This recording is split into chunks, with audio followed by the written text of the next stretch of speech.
working very close with representatives from Texas, and it's a horrible thing. Are you investigating whether some of the cuts to the federal government left key vacancies at the National Weather Service or the Emergency Coordination? No, They did not. They did. I'll tell you, if you look at that, what a situation that all is, and that was really the Biden setup. That was not our setup, but I wouldn't blame Biden for it either. I would just say this is a 100-year catastrophe, and it's just so horrible to watch. If you had seen what July 3rd looked like, you will never guess that this was coming that night. So everybody had a wonderful time.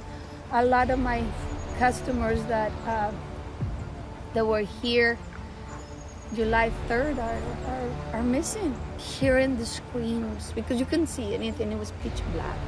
But hearing people screams, kids screaming, asking for help, cars were floating away with the lights on. You could see the lights and you can hear honking.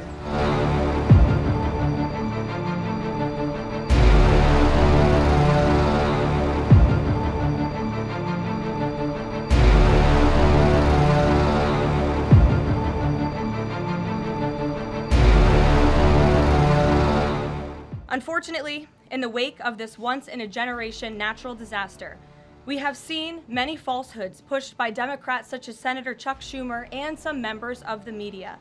Blaming President Trump for these floods is a depraved lie, and it serves no purpose during this time of national mourning. Is President Trump reconsidering his plan to phase out FEMA, given what officials have said is their critical role on the ground now in Texas? Look, the president wants to ensure American citizens always have what they need during times of need. Whether that assistance comes from states or the federal government, that's a policy discussion that will continue. What was that?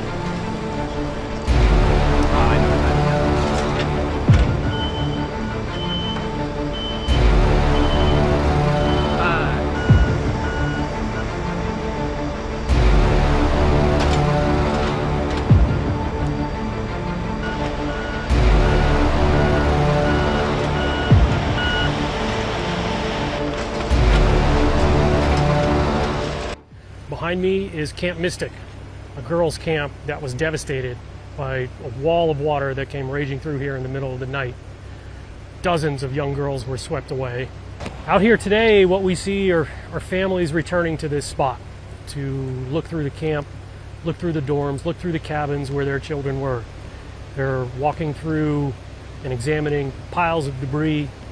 The waters are calm now, but just about a couple hundred yards away from where those families are, search and rescue efforts continue as DPS troopers continue to look through on the riverbank and under collapsed trees and uprooted trees to see what they still might find.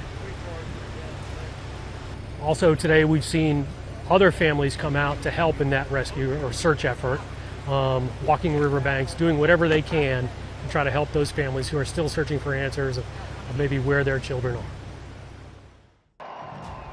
I would like to express sincere condolences to all the families who have lost loved ones, in particular their daughters who were at summer camp in the disaster caused by the flooding of the Guadalupe River in Texas in the United States.